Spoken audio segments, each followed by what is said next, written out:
بسم الله الرحمن الرحیم. یو ملګری تپوس کړی دی چې یو انسان ځان سره قرآن کریم یا سپارې قبرستان ته یوسي او هلته د دې نه تلاوت کوي، نو آیا شرعاً د دې اجازت شته او که نه؟ فتاوی هندیه کې دی قراءة القرآن عند القبور عند محمد رحمه الله تعالی لا تکره ومشایخنا رحمهم الله تعالی اخذوا بقوله وهل ينتفع والمختار انه ينتفع هكذا في المزمرات. د قرآن کریم تلاوت چې کله انسان وکي او خپل اهل او عیال چې کم مړي شوي دي هغې ته وبخي یا نورو مړو ته وبخي، نو د دې اجر مړو ته رسي. دغه شان د دغه تلاوت په ایصال ثواب سره د میت کو چرته په عذاب کې مبتلا وي، د میت په عذاب کې تخفیف او هلکوالی هم راځي، کموالی هم راځي.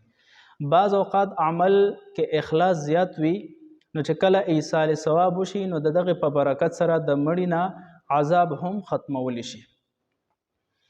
نو څنګه چې د نورو مواقعو کې د قرآن کریم تلاوت د ایصال ثواب په نیت باندې جایز دی، همدغه شان په قبرستان کې هم د قرآن کریم نه یا د سپارې نه تلاوت کول د قبر سره خوا کې د دې هم علماو اجازت ورکړی دی، د دې رخصت شته.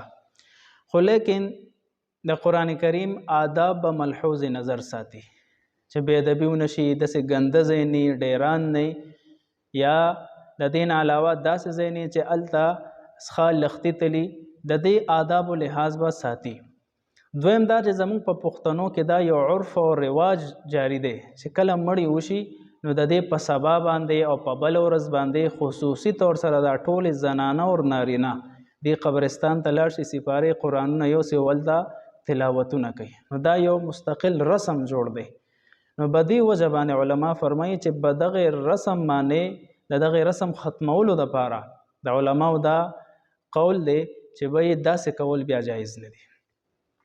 البته که انسان د جمعې په ورځ باندې یا په نور ورځو باندې د والدینو یا د نور اهل او عیال رشتہ دارو قبرونو خواله لاړو د قرآن کریم نه تلاوت کوي، سپارې نه کوي، یا په موبایل کې قرآن نه تلاوت کوي، نو د دغه گنجایش ته جایز دی، مستقل هغوی ته الله رب العزت د دې اجر رسوي. خو به طور رسم بیا علما به دې رد کوي چې دا بیا جایز نه دی. والسلام.